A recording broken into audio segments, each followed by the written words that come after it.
नमस्कार, आप देख रहे हैं देश का सवाल और मैं हूं आपके साथ राकेश टंडन। नीतीश कुमार ने कई महीनों पहले एक सपना देखा। वो सपना था सभी विपक्षी पार्टियों को एकजुट करके 24 से पहले एक मंच पर लाने का। नीतीश कुमार का सपना कुछ हद तक तो कामयाब दिख रहा है। कल विपक्ष की 17 पार्टियां पटना में एकजुट होंगी, लेकिन सवाल यह है, क्या नीतीश कुमार सबको एकमत कर पाएंगे? कांग्रेस ममता की लड़ाई है, कांग्रेस आपकी लड़ाई है, ममता लेफ्ट की लड़ाई है। सारी लड़ाइयां सभी विपक्षी पार्टियों के बीच में कुछ न कुछ अनबन है। अब इन सबको खत्म करना पड़ेगा, सबको रजामंद भी करना पड़ेगा। नीतीश कुमार के लिए सबसे बड़ी चुनौती है, हाल के मोदी से सब लड़ने के लिए तैयार है, लेकिन सबकी अपनी अपनी शर्तें भी हैं, अपना अपना एजेंडा भी है। ऐसे में मोदी को शिकस्त देने के नाम पर विपक्ष का महाजुटान तो हो रहा है, वो कामयाब कितना होगा इस पर आज चर्चा करेंगे। लेकिन पहले विपक्ष की बैठक पर जो राजनीतिक बयानबाजी हुई, सुनिए एक बार। नेता को नहीं मिलेगा जो मीडिया द्वारा जो निर्मित किया गया हो। विपक्ष में ऐसे नेता हैं जो सीधे जनता से संवाद लोग करते हैं, तो हमको लगता है कि बैठक जो है काफ़ी फ्रूटफुल रहेगा और सब लोग जो हैं अपनी बात को रखेंगे। क्या नीति होगी, क्या एजेंडा होगा, क्या मुद्दे होंगे, और वाकई में ये कोई चुनाव जो है किसी एक व्यक्ति विशेष का चुनाव नहीं है। नहीं, देखिए, बैठक कहीं भी हो, लेकिन ये जो बैठक हो रही है ये वास्तव में भाजपा मुक्त भारत नहीं, बल्कि कांग्रेस मुक्त भारत बनाने के लिए बैठक हो रही है। अब इसके जनवरी तक हम तो आग्रह करेंगे कि भाई आप तो कर दीजिएगा, अच्छी बात है। हम तो शुरू से कह रहे हैं कि और जल्दी करिए, जितना जल्दी करवा दीजिएगा उतना अच्छा है। समझ गए ना? और इस पटना की मीटिंग में आगे की हमारी नीति, जिन 5-6 राज्यों में चुनाव है और एक साल में जब लोकसभा का चुनाव आएगा तब हम किस तरह से चुनाव ले सकते हैं, मिलकर इस पर बहस होगा। विपक्ष की बैठक शुरू होने से पहले ही नीतीश कुमार के सामने सबसे बड़ी मुश्किल खड़ी हो गई है। दरअसल दिल्ली में अध्यादेश के खिलाफ जंग को लेकर आपके वरिष्ठ नेता संजय सिंह ने कांग्रेस को तेवर दिखाए। सुनिए क्या कहा संजय सिंह ने। देखिए, सारे दलों ने अपनी ओर से पहले ही समर्थन जता दिया है और बाकी कल इस पे बातचीत होगी तो निश्चित रूप से कुछ निकल कर आएगा। कांग्रेस पार्टी के जो साथ के लोग हैं, जो उनके गठबंधन में शामिल पार्टियां हैं, उन लोगों ने भी अपना समर्थन दिया है, तो निश्चित रूप से कल कांग्रेस पार्टी का भी मत सामने आएगा। अभी जो अरविंद केजरीवाल ने अपना फिर एक नाटकीय बयान दिया है कि कांग्रेस अगर अपना रुख साफ नहीं करेगी ऑर्डिनेंस के इशू पे, तो कल विपक्ष की होने वाली एकता मीटिंग में वो पटना नहीं जाएंगे।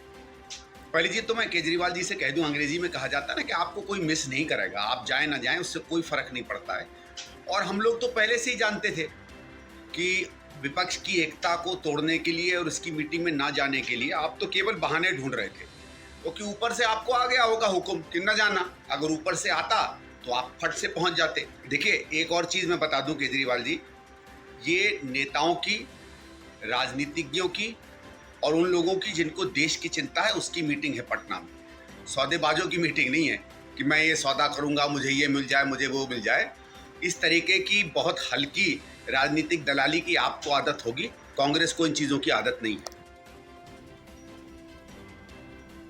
देश का सवाल क्या है?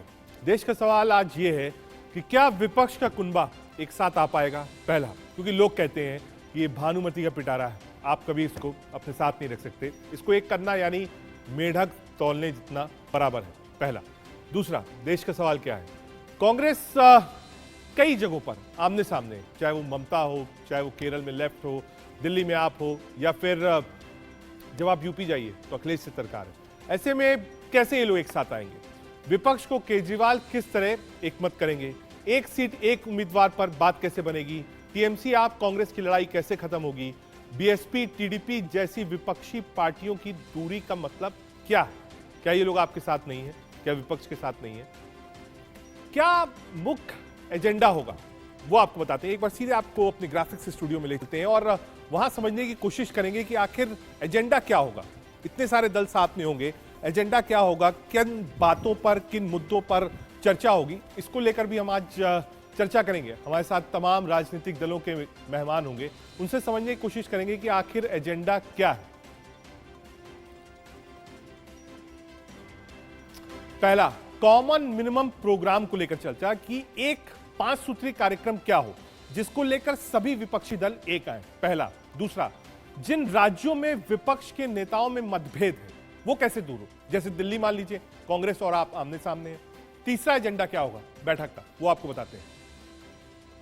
एक सीट एक कैंडिडेट के फॉर्मूले पर बात होगी। बहुत दिनों से इस बात की चर्चा है कि बीजेपी और एनडीए की तरफ से एक कैंडिडेट हो तो दूसरी तरफ विपक्ष का भी एक ही कैंडिडेट लड़े। आगे चलिए, सरकारी एजेंसियों और संवैधानिक संस्थाओं का जो दुरुपयोग है, ये मुझे लगता है सबसे प्रायोरिटी होगा, चाहे वो दिल्ली हो, कांग्रेस हो, डीएमके हो, ममता हो, वो सब सरकार को घेरेगी इसी मुद्दे पर।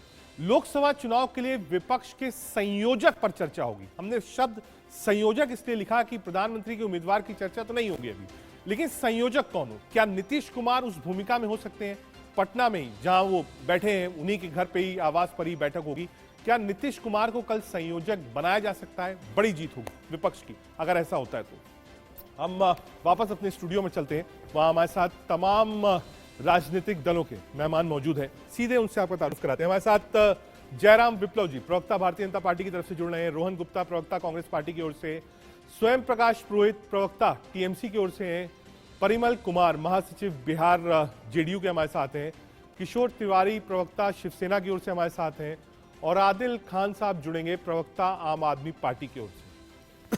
जयराम जी, आपसे शुरू करता हूं। मतभेद तो दिख रहे हैं बिल्कुल शुरुआत में, लेकिन ये जो विपक्ष का कुनबा एक हो रहा है, जो ये बातचीत हो रही है कि साहब बीजेपी के खिलाफ विपक्ष का एक ही उम्मीदवार हो, क्या ये चैलेंज है 24 के लोकसभा चुनाव के लिए बीजेपी को? रजत जी, सबसे पहले तो दर्शकों को और देश की जनता को भी ये बात समझ में आ रही है, और मैं जब अपनी बात रखूंगा तो थोड़ी और स्पष्टता आ जाएगी कि ये इकट्ठे क्यों हो रहे हैं। मैं 3-4 उदाहरण के साथ शुरुआत करता हूँ। पश्चिम बंगाल में जो पंचायती चुनाव में हिंसा का दौर चल रहा है, उसको लेकर हाईकोर्ट ने जो आदेश दिया केंद्रीय बलों की नियुक्ति को लेकर, उसको सुप्रीम कोर्ट ने भी सहमति जताई और कहा कि हिंसा के वातावरण में चुनाव नहीं हो सकते। उसके बाद आते हैं स्टालिन साहब, जो अभी बड़ी चर्चा है बिहार में, उनको लेकर के हाईकोर्ट से उनको भी झटका मिला। उनके शिक्षा मंत्री के ऊपर भ्रष्टाचार की जांच चल रही थी, जिसको रोकने के लिए वो हाईकोर्ट गए थे। इसके बाद आते हैं बीएमसी में जो कोविड केयर सेंटर में घोटाला हुआ, उसकी जांच शुरू हो गई। इसके बाद आते हैं पूरा का पूरा लालू परिवार अभी बेल पर चल रहा है। स्वयं राहुल गांधी, सोनिया गांधी 5,000 करोड़ के नेशनल हेराल्ड केस में बेल पर चल रहे हैं, और केजरीवाल के उप मुख्यमंत्री जेल में है। केजरीवाल का एक मंत्री बेल पर चल रहा है। शरद पवार के करीबियों पर जो जांच चल रही है। तो लगातार ये जो दल इकट्ठा होना चाहते हैं, इनके बीच में एक ही समानता है, वो है परिवारवाद और भ्रष्टाचार। ठीक है, अपनी अपनी सत्ता, अपनी अपनी कुर्सी बचाने के लिए ये इकट्ठा होना चाह रहे हैं। संविधान का नाम ले, देश का नाम ले, लोकतंत्र का नाम ले, ये एक ढोंग है, और इनको अच्छे से मालूम है। प्रधानमंत्री मोदी जी के रहते हुए ये पहले की तरह सरकार आ रहा हूं जयराम, ठीक है, आपने जो डेफिनेशन देनी थी वो विपक्ष की दे दी। हमारे साथ इकट्ठा होना चाहिए, ठीक है, point taken. Rohan Gupta ji Congress party की तरफ से जुड़ गए। रोहन जी, जयराम जी कह रहे हैं कि सबका एजेंडा एक ही है, एक भ्रष्टाचार, दूसरा परिवारवाद। दूसरा सवाल जो इसी से जुड़ा हुआ है, अभी तो कल मीटिंग होनी थी रोहन गुप्ता जी, आज ही से पिटारा खुल गया है। आम आदमी पार्टी कह रही है कि साहब जब तक ऑर्डिनेंस पर कांग्रेस पार्टी रुख साफ नहीं करेगी हम नहीं जाएंगे। और आपके ही नेताओं ने, जो दिल्ली से संदीप दीक्षित साहब पूर्व सांसद, उन्होंने साफ कहा है कोई जरूरत नहीं बुलाने की, कोई महत्व नहीं है इनका। देखिए रजत जी, अभी जो भाजपा प्रवक्ता बोल रहे थे, उन्होंने कहा बेल और जेल। ये बेल और जेल लोकतंत्र के सामने दोनों फेल होने वाले हैं, क्योंकि आप लोकतंत्र का मजाक बना चुके हो। आपने लोकतंत्र का अपमान किया है अपनी एजेंसियों के द्वारा, लोकतंत्र की आवाज को कुचलने का प्रयास किया है साम दाम दंड भेद के द्वारा, पर वो अब होगा नहीं। जिस प्रकार से चुनाव के रिजल्ट कर्नाटका में आए हैं या उसके पहले हिमाचल, हम देख रहे हैं कि जनता समझ रही है, और कांग्रेस पार्टी भी समझ रही है कि किस प्रकार से भाजपा से लड़ना है। जब तक जनता के मुद्दे सेंटर में नहीं आएंगे रजत जी, तब तक परिवर्तन नहीं आएगा। आज भाजपा को आप कुछ भी पूछ लो, आप उनके वादों की आज बात करोगे कि 2022 में प्रधानमंत्री ने क्या क्या वादे किए थे, एक भी भाजपाई प्रवक्ता बोलने को तैयार नहीं। कांग्रेस ने क्या किया, ये बुरा बोलो विपक्ष का, यही इनका एजेंडा रह गया। उनके पास अपना कुछ बचा नहीं है। जब विपक्ष के तौर पर कांग्रेस पार्टी का एक ही काम कि हम जनता के मुद्दों की बात कर रहे हैं। जब से हमारी कर्नाटक सरकार बनी है रजत जी, हमारी पहली प्राथमिकता क्या है, जो हमने 5 गारंटी दी है उसको क्रमबद्ध तरीके से कैसे पूरा करें। तो हम हमारा काम कर रहे हैं, तय जनता करेगी। अहंकार भाजपा का सामने है, दूसरी बाजू जनता का स्वाभिमान है, तय जनता करेगी। बात की आपने विपक्षी एकता की, देखिए ये मुद्दे रहेंगे रजत जी। जिस प्रकार से जितनी पार्टियां साथ में आना हो, एक एजेंडा कॉमन बन सकता है। कई मुद्दों पे कोई एग्री होंगे, नहीं होंगे, ये चलता रहेगा। बट कांग्रेस पार्टी अपने एजेंडा पे जब ईमानदारी से लड़ने की बात है रजत जी, कांग्रेस पार्टी ने ये 9 साल में दिखा दिया है कि कांग्रेस एक ऐसी पार्टी है जो बिना डरे, बिना झुके देश के लिए, देश के मुद्दों के लिए और जनता के लिए लड़ रही है, लड़ती रहेगी। और जहां जहां उनकी सरकार है वहां पे अपने वादे पूरे करके जनता को एक आशा का किरण दिखाएगी कि पॉजिटिव राजनीति भी हो सकती है और जनता की इच्छाएं भी पूरा हो सकती है। ठीक है, किशोर तिवारी, शिवसेना उद्धव गुट का पक्ष रखने। किशोर जी, 2 चीजें हैं। एक कॉमन मिनिमम प्रोग्राम, मैं आपसे नहीं कहूंगा कि आप बताइए कि नीतीश बाबू होंगे, राहुल गांधी होंगे, क्या कन्वेनर को भी लेकर बात हो सकती है कि एक कॉमन मिनिमम प्रोग्राम बन जाए, एक विपक्ष का कोई संयोजक बन जाए, उसको लेकर मामला आगे बढ़े? वरना तो इस मीटिंग का कोई मतलब ही नहीं रह जाएगा। सिर्फ एक रेजोल्यूशन पास कर दिया जाए कि नहीं साहब सरकारी एजेंसियों का दुरुपयोग हो रहा है, सिर्फ इतनी बात करके पटना से बढ़िया लिट्टी चोखा खा के सब लोग वापस आ जाए। देखो रजत, ऐसा लग रहा है कि सारी चिंता बीजेपी के बाद रजत राकेश टंडन ने ले ली। देखिए, विपक्ष के मजबूत होने का और तो जयराम ने स्वागत करना था। जयराम तो ऐसा बोल रहा था कि बाबा बाबा सारे करप्ट लोग हम हैं और हमारे ही लोग जो छोड़ के गए वो एकदम स्वच्छ चारित्र के हो गए। देखिए, प्रजातंत्र के अंदर विपक्ष अगर मजबूत होता है तो देश में प्रजातंत्र भी मजबूत होता है। कुछ देश के अंदर ऐसी ताकतें बढ़ गई है जो तानाशाही कर रही है। अब महाराष्ट्र में देखो, जयराम ही बता रहा था कि फिर से ईडी वगैरह का उत्पाद चालू हो गया, उधर तमिलनाडु में चालू हो गया। और सारे देश में ही जहां पे विपक्ष की सरकार है वही पूरा भ्रष्टाचार आ चुका है। तो मैं कह रहा हूं कि देश में मिनिमम कॉमन प्रोग्राम के ऊपर महागठबंधन में कौन से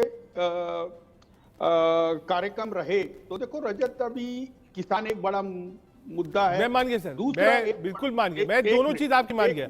आपने मुझे बता भी दिया कि मैं किसका पक्ष रख रहा हूं, मैं उस पर कोई टिप्पणी नहीं करूंगा। एक छोटा सवाल, रजत मैं एक बात पूरी कर, मैं आपने टिप्पणी कर दी, मैंने उसको, मैं पूरी बात, मैं सहजता स्वीकार करता हूं। मैं एक छोटी चीज आपसे पूछना चाहता हूं साहब, कल ये मीटिंग होनी है, आज आम आदमी पार्टी कह रही है कि भाई ऑर्डिनेंस का आप सपोर्ट करते हैं कि नहीं, रुख साफ करिए वरना वॉकआउट कर देंगे। अभी तो कल मीटिंग होनी थी सर 24 की तैयारी के लिए, अभी से ही मामला आ गया कि पहले ये कागज है इस पे साइन करिए, साइन करने के बाद ही हम आएंगे, नहीं तो नहीं आएंगे। अब आप बताइए इस रुख को कैसे साफ किया जाए। आदिल खान जी हमारे साथ जुड़ गए आम आदमी पार्टी का पक्ष रखने। किशोर जी, छोटी टिप्पणी, जो कि सीनियर मोस्ट इस वक्त आप ही हैं पैनल में। अरे इतना भी सीनियर नहीं हूं, अभी तो मैं जवानी हूं। एक बात मैं बताऊं कि देखो, संजय सिंह ने अपनी राय रखी है, लेकिन सुप्रीम कोर्ट के आदेश के बाद अध्यादेश आया है। हाँ। और मुझे लगता है कि अध्यादेश वगैरह कोई मुद्दा नहीं रहेगा। कांग्रेस को स्पेस देना पड़ेगा, ये बात अच्छी बोली कि कहीं कहीं कांग्रेस को स्पेस देना पड़ेगा रीजनल पार्टियों को कि जो सत्ता में है, तो कांग्रेस वो कॉल लेंगी ना। लेकिन बीजेपी मचल गई है, बीजेपी घबरा गई है, ये तो आपके डिबेट से ही दिखता है। ठीक है, क्योंकि मुद्दे नहीं रह गए। आ रहा हूं जयराम जी, आपसे इसका जवाब लूंगा। बीजेपी घबरा, आदिल साहब हमारे साथ। आदिल खान साहब, कल आम आदमी पार्टी जा रही है पटना कि नहीं जा रही, पहले थोड़ा क्लेरिफाई करिए, थोड़ा धुंध है। देखिए, मुझे ये नहीं पता कि आप कहां से रजत भाई ये सवाल पूछ रहे हैं कि जा रही कि नहीं जा रही। ना जाने का कोई प्रश्न ही नहीं है। अरविंद केजरीवाल जी ने पहले कह दिया है कि वो इस बैठक में हिस्सा लेंगे, निश्चित तौर पर वो जा रहे हैं और इस विपक्षी एकता की जो बैठक है पटना में कल, उसमें हिस्सा लेंगे। दूसरी चीज मैं रजत भाई बहुत साफ तौर पर कहना चाहता हूँ, ये जो जिस अध्यादेश की बात हम लोग कर रहे हैं, यह अध्यादेश सिर्फ दिल्ली के लिए नहीं, यह अध्यादेश भारतीय जनता पार्टी दिल्ली के अंदर एक प्रयोग कर रही है। जैसे मैं आपको एग्जाम्पल के तौर पर बताता हूँ, भारतीय जनता पार्टी और मोदी सरकार समय समय पर इस देश के अंदर संविधान विरोधी प्रयोग करती रही है। आप देखिए भारतीय जनता पार्टी को जहां जनता का बहुमत नहीं मिलता, जहां जनादेश नहीं मिलता, वहां पर ये विधायकों को खरीदकर, विधायकों को तोड़कर, ऑपरेशन लोटस चलाकर सरकार गिराने का काम करते हैं। और जहां पर ये नहीं तोड़ पाते, नहीं खरीद पाते, वहां पर ये सीबीआई और ईडी के माध्यम से उनका डर दिखाकर, उनके खौफ को दिखाकर वहां की सरकार गिराने का काम करते हैं। जहां पर ये दोनों चीजें इनकी फेल होती, वहां पर ये अध्यादेश लेकर आते हैं और ये अध्यादेश पूरी तरीके से संविधान विरोधी है। वो चीज मैं बताता हूँ। देखिए मैं आ रहा हूं, अध्यादेश पर आ रहा हूं आज, क्योंकि चर्चा कल की मीटिंग की है। अध्यादेश उसमें एक सब्जेक्ट बन गया है जो ऑलरेडी चर्चा में नहीं था, लेकिन अब बन गया है सब्जेक्ट।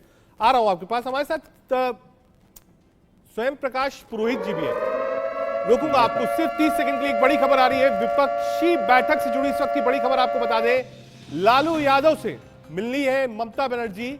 ममता ने लालू की जमकर तारीफ करी है। बिहार आकर हमेशा अच्छा लगता है, ममता बनर्जी जी ने कहा है। बीजेपी के खिलाफ हम अच्छे से लड़ सकते हैं। स्वयं प्रकाश पुरोहित जी, क्योंकि ममता जी गई थी, वो खबर आ रही थी, मुझे आपके पास आना था। इत्तेफाक ऐसा देखिए संयोग हुआ कि खबर भी आ गई ममता जी के लिए। दीदी हमेशा जागरूक रही है। नहीं, आप दीदी के राजनीतिक इतिहास देखिए। ममता स्पेसिफिक स्वयं प्रकाश जी आपसे सवाल समझना चाहता हूं जी। जो स्थिति दिल्ली में जी, जहां आप और कांग्रेस, मान लीजिए आप प्रथम लाइन के नेता आमने सामने नहीं है, लेकिन सेकेंड लाइन ऑफ लीडरशिप में कॉन्फ्लिक्ट है क्योंकि लड़ाई है। यही हाल पंजाब में है। बंगाल में भी कांग्रेस पार्टी के अध्यक्ष और लोकसभा में नेता साफ कहते हैं कि हमको दीदी के साथ नहीं जाना चाहिए। तो ये बात कैसे बनेगी? और जो स्पेस वाली बात है कि एक दूसरे को स्पेस देना, किस कीमत पर राजनीतिक दल स्पेस दे? अपने आप को खत्म करके तो स्पेस नहीं दिया जा सकता। इतनी थोड़ी बहुत समझ मेरी। देखिए खत्म तो ऐसे ही, देखिए खत्म तो ऐसे ही हो रहा है ना। आप ये देखिए, एक कहावत है ना, where there is a will, एक रास्ता अगर हमारी इच्छा होती है तो वह रास्ता भी बनता है। और अपने ईगो साइड कर करके इस तरह के काम होते हैं। मगर देश में अभी जो माहौल है, आप सोचिए कि संसद भवन जो बना है, मैं पुराना भवन हो चाहे नया भवन हो, संसद भवन में होना चाहिए डिबेट। संसद भवन में, पार्लियामेंट के अंदर में बजट सेशन जब पास होता है बिल, आपको पता होना चाहिए 2023-24 का फाइनेंस बिल पास हुआ सिर्फ 12 मिनट के अंदर में। कोई चर्चा नहीं होती है। ये क्या है? ये लोकतंत्र है क्या? इसी के ऊपर लड़ाई इसी चीज की है कि आप जो मनमानी कर रहे हैं, नरेंद्र मोदी, अमित शाह जो चाहेंगे। देखिए वो बहुत सी बातें बोलते हैं, लोगों के लिए लुभावनी बातें बोलते हैं। जैसे बिहार में जाते हैं चुनाव के अंदर में कि इतने लाख करोड़, इतने हजार करोड़ दे दूंगा, स्पेशल पैकेज दे दूंगा, मगर आज तक नहीं दिया। सरकार में रह के भी, केंद्र में भी सरकार रही, राज्य में भी वो रहे, मगर गुजरात में देखिए चुनाव के पहले जाते हैं और कुछ न कुछ घोषणा कर देंगे। अभी मध्य प्रदेश में देख लीजिएगा। मगर जहां पे इनकी सरकारें नहीं है, उन सरकारों के साथ देखिए हमारा ऑफ इंडिया फेडरल स्ट्रक्चर है। पुरोहित साहब आ रहा हूं, परिमल जी आपके पास आ रहा हूं। स्वयं जी, मैं वो स्पेस वाली बात कर रहा था, क्योंकि कल मीटिंग होगी, उसके बाद भी बात स्पेस वाली होगी, स्वीकार्यता की होगी कि राज्यों में जहां पर डायरेक्ट कॉन्फ्लिक्ट है, वहां विपक्ष के दूसरे नेता, दूसरे कैंडिडेट, दूसरी पार्टियों को आप कैसे स्वीकारेंगे? क्या फॉर्मूला होगा उसका? ये फॉर्मूला देखिए, ये बैठ करके एक कॉमन मिनिमम प्रोग्राम बनेगा। सारी पार्टियों के जो सीनियर नेता है, शीर्ष, जैसे हमारी पार्टी की तरफ से माननीय मुख्यमंत्री ममता बनर्जी, हमारे युवा नेता अभिषेक बनर्जी इस मीटिंग में शामिल होंगे। हर पार्टी की तरफ से कुछ न कुछ, कोई ना कोई लोग शामिल हो रहे हैं। वो सब मिल करके वो काफी है। मैं कल भी कोशिश करूंगा इस पर बातचीत करने के लिए। परिमल कुमार जी जेडीयू के। परिमल जी, क्योंकि नीतीश बाबू की अगुवाई में ये कहा जाए कि ये मीटिंग हो रही तो गलत नहीं होगा। पूरे विपक्ष को पटना में बुलाना, बिहार से एक संदेश देना, दोनों काम है। एक तरफ पार्टी का भी एक मजबूत संदेश बिहार में जाएगा कि नीतीश बाबू एक तरीके से अगुवाई कर रहे हैं। मैं बोलूंगा नहीं क्योंकि अभी संयोजक उनको बनाया नहीं गया, लेकिन ये एक बड़ी जिम्मेदारी होगी कि नीतीश बाबू सबको कैसे मनाएंगे। एक को मनाएंगे, दूसरा भाग जाएगा, जब वो वापस आएगा तो फिर पहला रूट जाएगा। बड़ी जिम्मेदारी नीतीश बाबू की। देखिए, बिहार में पटना में जो विपक्षी दलों की जो बैठक हो रही है, तो मैं बतला दूं कि बिहार केंद्र के सत्ता परिवर्तन की सफल प्रयोगशाला रही है, पहले भी आपने देखा। और जब हमारे आदरणीय नेता नीतीश कुमार ने जो बीजेपी के जन विरोधी क्रियाकलाप और संविधान विरोधी क्रियाकलापों एवं आरएसएस के एजेंडे को इम्प्लीमेंट करने के प्रयासों के कारण बिहार के सत्ता से बेदखल कर भारत के सभी संविधान में विश्वास करने वाले विपक्षी दलों को एकजुट करने का प्रयास किया। उसकी परिणति आप कल 23 जून को जो बैठक हो रही है उसको हम हमारे आदरणीय नेता नीतीश कुमार के प्रयासों की अप्रत्याशित सफलता के रूप से देखते हैं। जहां तक विभिन्न दलों को एकजुट करने का प्रयास है तो मैं आपको बता दूं कि लगभग 18 पार्टियां यहाँ केंद्रीय नेतृत्व यहाँ आ रहे हैं। स्पष्ट है कि सभी एक मत है कि केंद्र में जो जन विरोधी भारतीय जनता पार्टी है, जो जुमलेबाजियों की पार्टी है, जो संविधान विरोधी पार्टी है, जिसको लोकतंत्र विश्वास रहेंगे, बेसिक कॉन्स्टिट्यूशन को डिस्ट्रॉय करने का प्रयास करती है, फिजिकल फेडरलिज्म को डिस्ट्रॉय करने का प्रयास करती है, तो ऐसे जन विरोधी, किसान विरोधी, महिला विरोधी और छात्र एवं युवा विरोधी जो केंद्र की सरकार है, मोदी जी सरकार, उसको निश्चित रूप से भारतीय जनता, ये सामान्य रूप से आप देखें, ये मात्र सिर्फ नेताओं की बैठक नहीं है, बल्कि यह भारत के विभिन्न क्षेत्रों के लोगों के अपेक्षा एवं आकांक्षाओं है ना का प्रतीक है ये बैठक। क्योंकि आप जानते हैं कि मैंने पॉइंट ले लिया आपका, आ रहा हूँ आपके पास। एक बार रोहन गुप्ता जी के पास चलिए। रोहन जी, 2-3 चीजें हैं जो कांग्रेस सबसे बड़ा विपक्षी दल है, इसको कहने में कोई गुरेज नहीं है, फैक्ट ऑफ द मैटर। लोगों ने कहा कि साहब हमेशा ड्राइविंग सीट पर कांग्रेस ना रहे, हमेशा बिग ब्रदर थ्योरी वाले फॉर्मूले पे ना रहे, और अब यह है कि कांग्रेस को भी स्पेस देना पड़ेगा। ये जो बैरिकेड कल के लिए लगा है आम आदमी पार्टी का, और वो जो स्पेस वाला सिस्टम आया है कि आपको स्पेस देना पड़ेगा, विपक्ष के तमाम प्रवक्ता यहां पर है, वो कह रहे हैं कि साहब कांग्रेस को कुछ तो स्पेस देना ही पड़ेगा डिजिटल क्षेत्र को, उस पर आप ही रहे। ठीक है रजत जी, बिग ब्रदर, स्मॉल ब्रदर, ये ब्रदर, ये सब जनता तय करती है, ना कांग्रेस पार्टी तय करती है, ना कोई और पार्टी तय करती है, ना भाजपा तय करती है, ये जनता तय करती है। कांग्रेस का एक ही मुद्दा है, वो जिम्मेदार विपक्ष के नाते हर मुद्दे पे जब भी कोई विपक्षी एकता की बात होती है, कांग्रेस पार्टी अगुवाई करती है, सारे मुद्दों पे साथ में खड़ी रहती है।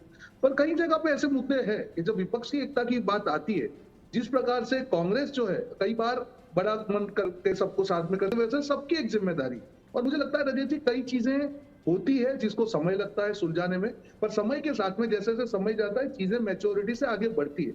मुद्दा आपने कहा बिग ब्रदर, कभी भी कांग्रेस पार्टी के दिमाग में ये नहीं रहा कि बिग ब्रदर स्मॉल ब्रदर, क्योंकि कांग्रेस ही एक पार्टी है जो पूरे देश में बीजेपी को टक्कर दे रही है। हर राज्य में कहीं ना कहीं बड़े स्केल पे, छोटे स्केल पे, कहीं पे बीजेपी से टक्कर ले रही है, कहीं पे दे रही है, कहीं पे हमारी राज्य सरकार है वहां बीजेपी से लड़ रही है। तो कांग्रेस पार्टी की एक जिम्मेदारी है कि जब लोकतंत्र की रक्षा की बात हो तब फ्रंट फुट पे आके वो खेले, और उसमें जो लोग भी साथ में कांग्रेस पार्टी के मिलके ये काम करना चाह रहे हैं वो वेलकम है, और यही विपक्षी एकता की बात है। कांग्रेस ने कभी भी ये नहीं कहा कि हम कभी किसी को स्पेस नहीं देंगे, पर एट द सेम टाइम जब स्पेस देने की कांग्रेस पार्टी के साथ बात है, सब पार्टी की जिम्मेदारी होती है कि हर पार्टी एक रीजनेबल चीज के साथ में आगे बढ़ेगी तो हमेशा टीम बन के काम होगा। पर मुद्दा यहाँ पे रजत जी, आप पूरे 9 साल निकाल के देख लीजिए, एकमात्र पार्टी जिसने अपना कभी भी स्टैंड चेंज किए बिना, ना सॉफ्टर स्टैंड ना हार्डर स्टैंड, एक ही स्टैंड के सामने अगर भाजपा से कोई पार्टी लड़ी है तो वो कांग्रेस पार्टी। ठीक है, तो आप टिप्पणी कर रहे हैं आम आदमी पार्टी पर कि कई बार स्टैंड सॉफ्ट रहा है आम आदमी पार्टी का। बिल्कुल, आज जैसे जब हम 3 काले कानून की बात करें तब दिल्ली में आपको मालूम है कि 2 लॉ पास हो चुके थे। तो मैं ये नहीं कहूंगा सॉफ्ट स्टैंड है, मैं ये कहूंगा कि जब आप बीजेपी के सामने लड़ रहे हैं तब आप खुल के लड़िए। ऐसा नहीं होना चाहिए कि जब हमारे ऊपर आए तब बीजेपी खराब, जब दूसरे के ऊपर आए तब बीजेपी अच्छी है, ये नहीं हो सकता है। जब स्टैंड क्लियर होना चाहिए कि अगर आप बीजेपी से लड़ रहे हैं तो बीजेपी से लड़ रहे हैं, और अगर आप बीजेपी के साथ खड़े हैं तो बीजेपी के साथ खड़े हैं। आदिल साहब, जवाब वाला मामला नहीं चल सकता है। इतिहास में आपने कई स्टैंड सॉफ्ट लिए सरकार के प्रति, आज आप पर बात आई तो आप कह रहे हैं नहीं साहब हमारे साथ आ जाओ, ऐसा क्यों? देखिए, पहली चीज तो यह है कि आम आदमी पार्टी कभी भारतीय जनता पार्टी के काले 3 कृषि कानून के साथ नहीं खड़ी रही। हमने जमकर विरोध किया, सड़क से लेकर संसद तक विरोध किया। मुझे लगता है कांग्रेस के प्रवक्ता को शायद ये पता ना हो, हमने जमकर विरोध किया है, न सिर्फ सड़क में बल्कि संसद में विरोध किया है। और हमारे राज्यसभा सांसद आदरणीय संजय सिंह जी को वहां से निष्कासित भी होना पड़ा था, तो इसकी थोड़ी जानकारी ठीक कर लें। दूसरी चीज, आम आदमी पार्टी की यह पर्सनल लड़ाई नहीं है, ये अरविंद केजरीवाल जी की अपनी लड़ाई नहीं है, ये इस देश के लोकतंत्र को बचाने की लड़ाई है, ये इस देश के संविधान को बचाने की लड़ाई है, ये इस देश के सुप्रीम कोर्ट के फैसले को बचाने की लड़ाई है। अब कांग्रेस पार्टी को तय करना पड़ेगा जो भारतीय जनता पार्टी के साथ खड़ी है या इस देश के संविधान के साथ खड़ी है। कांग्रेस पार्टी को तय करना पड़ेगा कि भारतीय जनता पार्टी मोदी जी के साथ खड़ी है या इस देश के सुप्रीम कोर्ट के फैसले के सम्मान में खड़ी है। भारतीय जनता पार्टी जिस तरीके से इस देश के अंदर सब कुछ खत्म कर देना चाहती है, भारतीय जनता पार्टी किस तरीके से दिल्ली के 3 बार के प्रचंड बहुमत से चुनी हुई सरकार को काम नहीं करने देना चाहती, माननीय सुप्रीम कोर्ट के फैसले का अपमान करते हुए रात के अंधेरे में काला अध्यादेश लेकर आती है। ये कांग्रेस को तय करना पड़ेगा किसके साथ खड़ी है, दिल्ली के जनता के जनादेश के साथ खड़ी है, इस देश के लोगों के सम्मान के साथ खड़ी है, भारत के संविधान के साथ खड़ी है, या नरेंद्र मोदी जी और भारतीय जनता पार्टी के साथ खड़ी है। हमारा बड़ा स्पष्ट मानना है रजत जी, हम बिल्कुल साफ तौर पर ये कहना चाहते हैं कि ये लड़ाई अरविंद केजरीवाल जी की और आम आदमी पार्टी की नहीं है, ये लड़ाई इस देश के संविधान और संघीय, और मैं चाहता हूँ फिर से कहना, ठीक है, सबको एक साथ आना पड़ेगा, ठीक, सबको ये मुझे लगता है कि विपक्ष के और दलों को भी तय करना पड़ेगा। आ रहा हूं किशोर जी, आ रहा हूं। जयराम जी, ये जो ऑर्डिनेंस आप लाए हैं इसका भरपूर विरोध हो रहा है, विपक्ष एक साथ है, लेकिन इसी ऑर्डिनेंस ने एक तरीके से विपक्ष में फूट भी डाल दी। जयराम जी, देखिए रजत जी, 23 जून यानी कल क्या होने वाला है उसका एक नजारा, एक असेंबली तो हमने यहाँ भी देख ली। किशोर जी ने कहा कि अध्यादेश का कोई मतलब नहीं, कोई बड़ा विषय नहीं। आम आदमी पार्टी के प्रवक्ता को 2 बार मौका मिला, उन्होंने अध्यादेश के संदर्भ में ही अपनी बात रखी।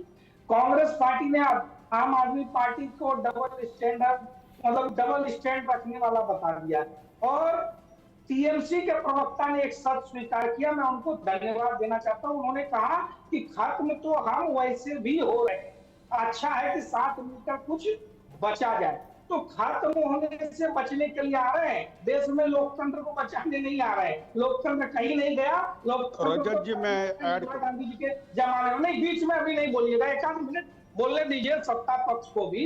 उसके बाद इन्होंने बात कही हमारे कांग्रेस के प्रवक्ता ने कि हम जनता के मुद्दों पर बात करते हैं।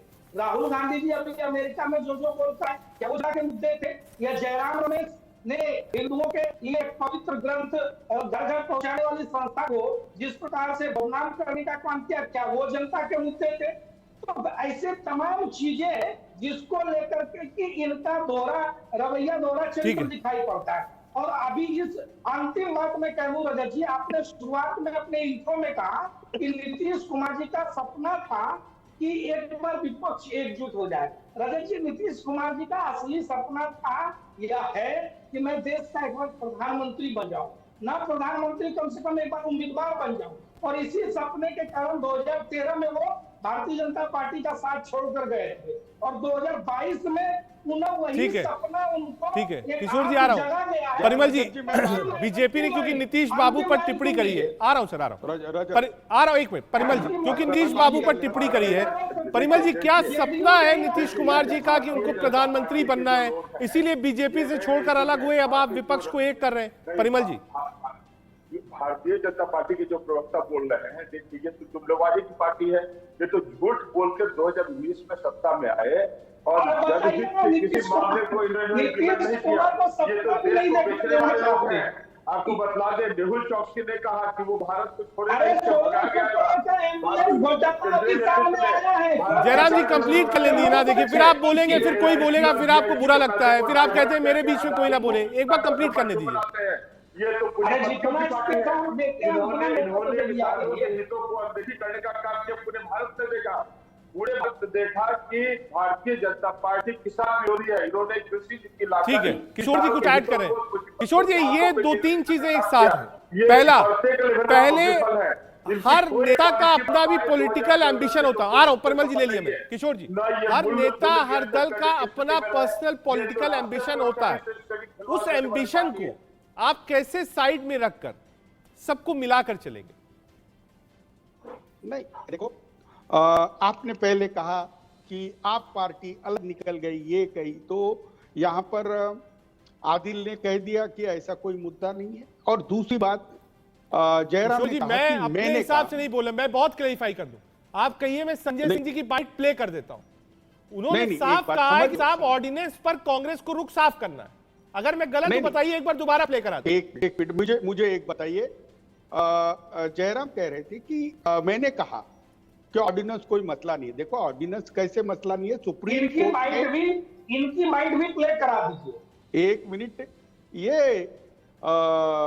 अभी हार कबूल कर ले रहे, कैसा करेंगे जयराम? जमता नहीं तुम्हारा इस वक्त। मैं अभी बता रहा हूं तुमको कि सुप्रीम कोर्ट के फैसले के बाद केंद्र सरकार ने ऐसा अध्यादेश नहीं लाना था, और यही बात पर ये विपक्षी एकता हो रही है कि प्रजातंत्र के भारत में जिंदा रहेगा या नहीं रहेगा।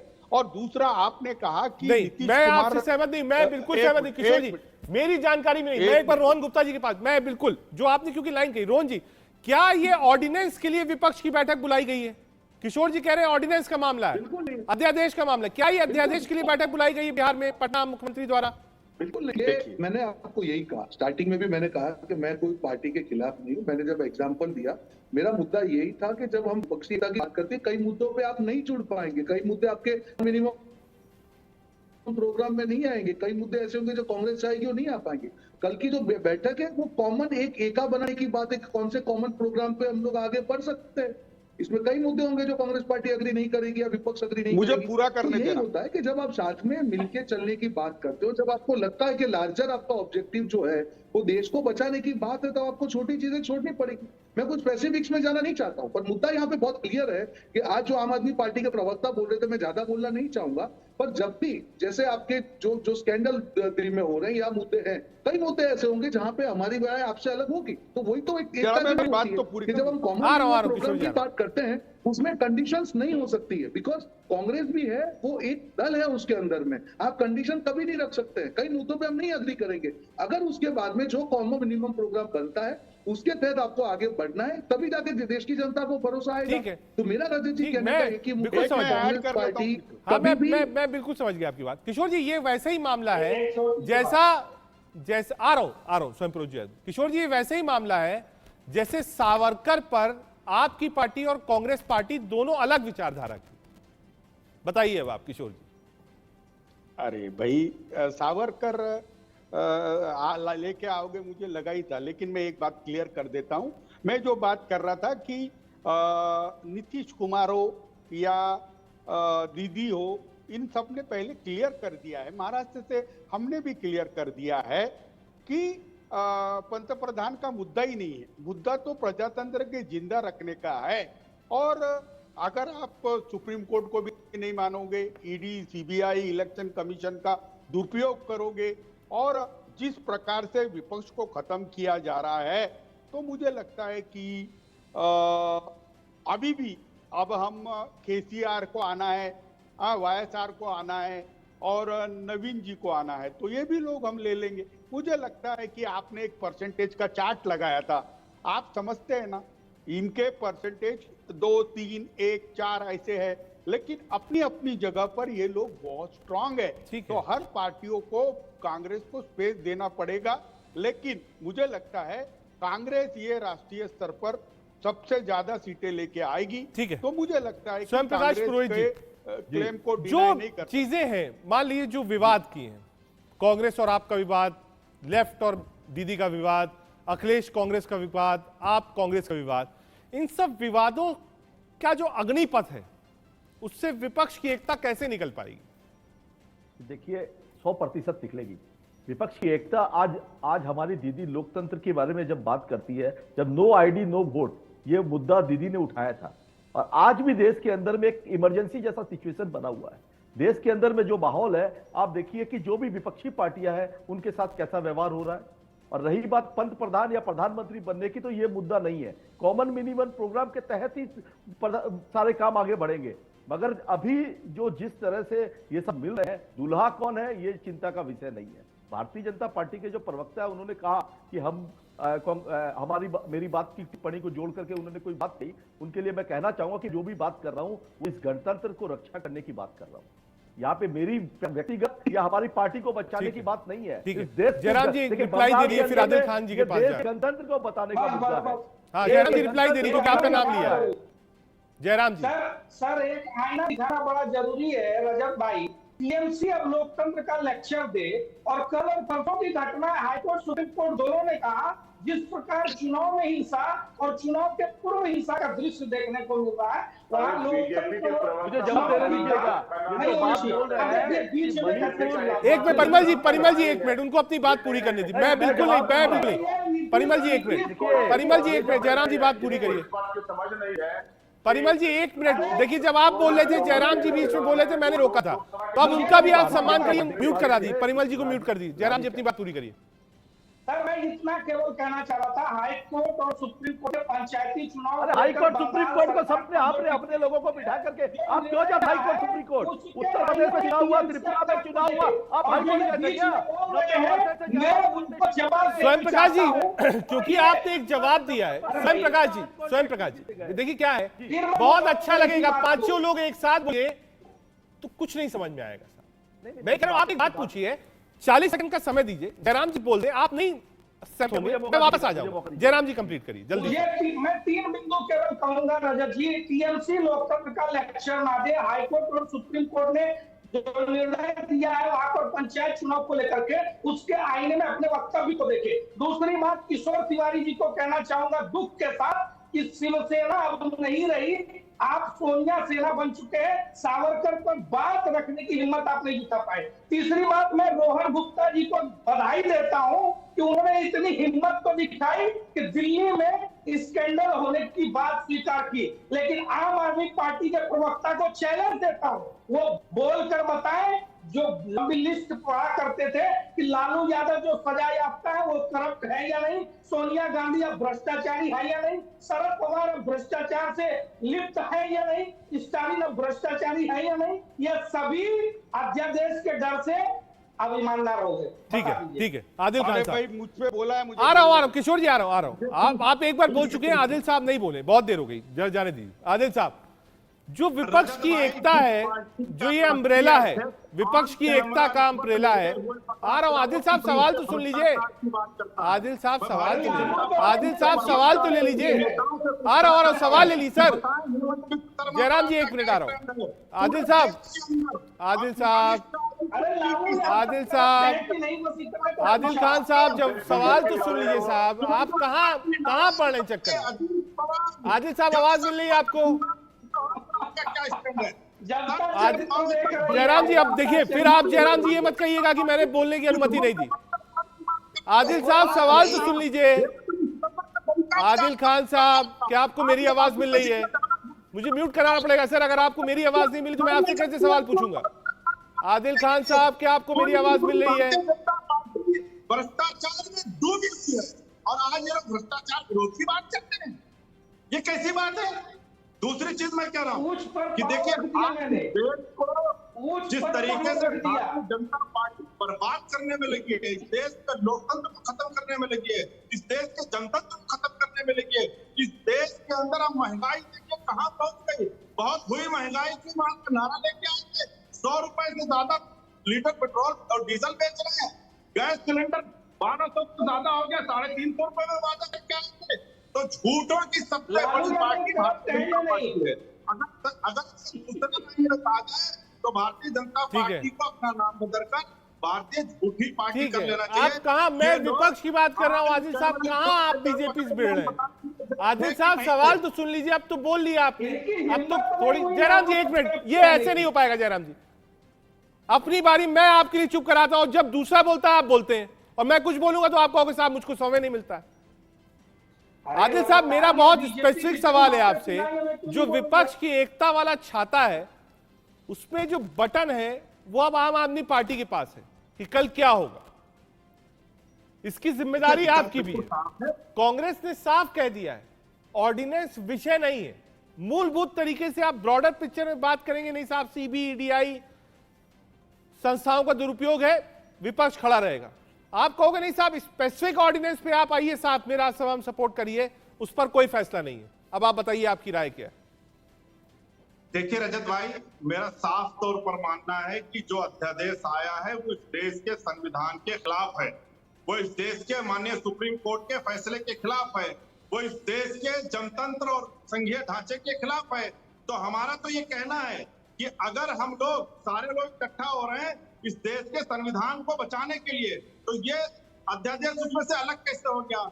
दूसरी चीज, कल की बैठक में तय क्या होगा और क्या नहीं होगा वो हमारे पार्टी के शीर्ष नेता तय करेंगे। यहाँ पर बैठे हुए अपोजिशन का कोई व्यक्ति आधिकारिक तौर पर ये नहीं कह सकता कि हम इसको तय करेंगे नहीं करेंगे। कांग्रेस पार्टी को समझना होगा कि ये अरविंद केजरीवाल जी की और आम आदमी पार्टी की लड़ाई नहीं है, ये इस देश के संविधान, जनतंत्र, संघीय ढांचे और इस देश के सुप्रीम कोर्ट की बचाने की लड़ाई है। तो इनको निश्चित तौर पर खड़ा होना चाहिए। और इनको क्या, वो सारे लोग जो गैर भाजपा दल है, वो सारे लोग, बहुत सारे लोग हमारे साथ खड़े हैं और मुझे पूरा भरोसा है कि कल की बैठक में ये सारे लोग एक साथ खड़े होंगे। और यकीन मानिए कि राज्यसभा के अंदर जब ये काला अध्यादेश आएगा तो औंधे मुंह गिरेगा। और जिस दिन ये काला अध्यादेश राज्यसभा के अंदर फेल हुआ उस दिन से भारतीय जनता पार्टी के हार की शुरुआत होगी। रोहन जी, ये आम आदमी पार्टी ने इसको सिर्फ दिल्ली तक सीमित नहीं रखा है, इस लड़ाई को। उन्होंने कहा साहब यही तो मेन विपक्ष की लड़ाई है, यही तो विपक्ष कहता है कि सताती है सरकार, तो इसको कांग्रेस क्यों नहीं मान लेती?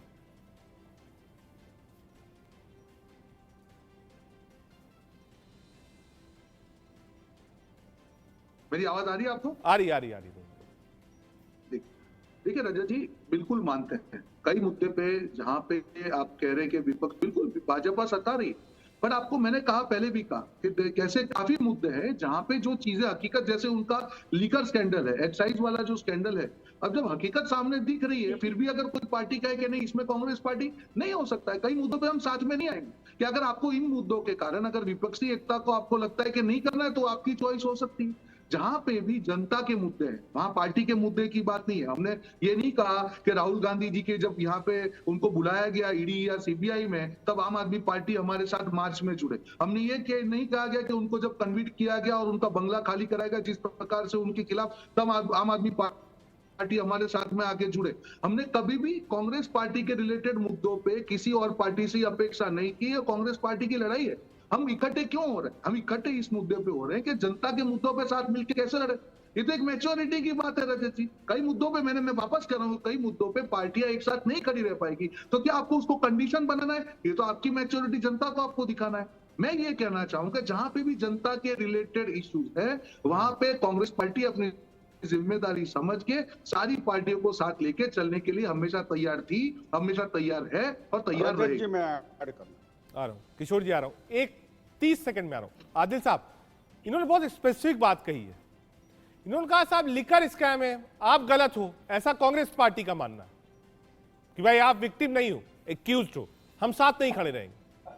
24 की बात करिए, बीजेपी के खिलाफ की बात करिए, साथ आ जाइए छतरी के नीचे, लेकिन स्पेसिफिक इश्यूज पर आप कांग्रेस का साथ मत मानिए। और कांग्रेस भी कह रही है कि कई स्पेसिफिक इश्यूज पर हमने विपक्ष को लाकर सड़क पर नहीं खड़ा किया, वो कांग्रेस की लड़ाई थी, कांग्रेस ने लड़ी। देखिए रजत भाई, ये फिर से मैं कह रहा हूँ, ये आम आदमी पार्टी की लड़ाई नहीं है। जब राहुल गांधी जी की सदस्यता गई थी तो दिल्ली विधानसभा के अंदर अरविंद केजरीवाल ने उसका कड़े रूप में खंडन किया था और पूरी आम आदमी पार्टी उसके विरोध में खड़ी हुई थी, क्योंकि वो राहुल गांधी जी का मसला नहीं था, वो इस देश के संविधान का मसला था, वो इस देश के संघीय ढांचे का मसला था। आज उसी तरीके से दिल्ली के 2 करोड़ लोगों के वोट का सवाल है। 3 बार प्रचंड बहुमत से दिल्ली के लोगों ने सरकार दी और भारतीय जनता पार्टी रात के अंधेरे में अध्यादेश लेकर आती है और कहती है कि जनता के जनादेश को नहीं मानती, वो इस देश के जनता। किशोर तिवारी जी, ये कॉन्फ्लिक्ट ऑफ इंटरेस्ट है और यही दिक्कत होती है जब आप विपक्ष को एक आ रहा है। ठीक है आदिल भाई, पॉइंट टेकन, मैंने पॉइंट ले लिया। हम तो कह रहे हैं कि आप संविधान के साथ खड़े हो। ठीक है, किशोर तिवारी जी के पास आना है। किशोर जी, यही कॉन्फ्लिक्ट ऑफ इंटरेस्ट है जहां पार्टियों में होता है। इस कॉन्फ्लिक्ट ऑफ इंटरेस्ट को कैसे हटाया जाएगा? नहीं, देखो पहले मैं मेरी बात कर देता हूं कि स्वतंत्र वीर सावरकर को मेरी पार्टी एक स्वतंत्र वीर समझती है, वो हमारे लिए पूजनीय है। उनका कोई भी अपमान हम नहीं सहेंगे। दूसरी बात, मनीष सिसोदिया भ्रष्टाचार कर सकते, इस चीज के हम बहुत ही असहमत है और मनीष सिसोदिया का कोई भ्रष्टाचार से लेना देना होगा ऐसा नहीं है। उनको विक्टिमाइज किया जा रहा है, ये भी मेरी पार्टी का स्टैंड है। तीसरी पार्टी जो सुप्रीम कोर्ट के आदेश को केंद्र सरकार ने टाल के अध्यादेश निकाला, वो भी गलत किया, इसके खिलाफ है। अब तुमने जो कहा कि इतनी ज्यादा विरोधाभास रहते हुए सारी पार्टियां कैसे एक आएगी, तो मैं बताता हूं, एक कॉमन मिनिमम प्रोग्राम जिसने किसानों की समस्या, बेरोजगारी की समस्या, लालफित शाही की समस्या, दूसरा जो धार्मिक बड़ा तनाव है उस पे समस्या, और महिलाओं और युवाओं का सशक्तिकरण और आम जनता को जिंदगी जीने का अधिकार, इस पर तो हम एक हो सकते हैं। हमारे डिफरेंसेस रह सकते हैं ना, रह सकते हैं, रोहन ने बोला रह सकते हैं, अपन कॉमन मिनिमम प्रोग्राम बना के करेंगे। और दूसरी बात है, जिसके सांसद ज्यादा आएंगे उसका पंतप्रधान बनेगा। अभी से ही आप क्यों बोल रहे कि हमारे पंतप्रधान के बहुत चेहरे ये है वो है?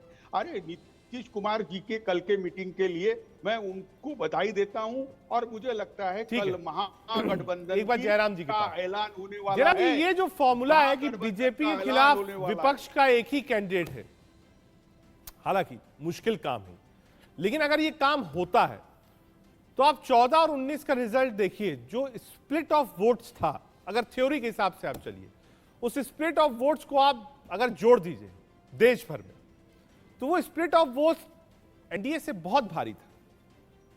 जयराम जी, देखिए, सबसे पहले तो रजत भाई, अभी कल कितने दल पहुंचेंगे, क्या फार्मूला लेकर आएंगे, अभी बहुत लंबा समय है, मैं उसमें नहीं जाऊंगा। लेकिन पीछे जो घटित हुआ उसके माध्यम से मैं अपनी बात रख देता हूँ। 2019 में उत्तर प्रदेश में दो सबसे मजबूत जनाधार रखने वाली पार्टी बसपा और सपा साथ आई थी। क्या हुआ?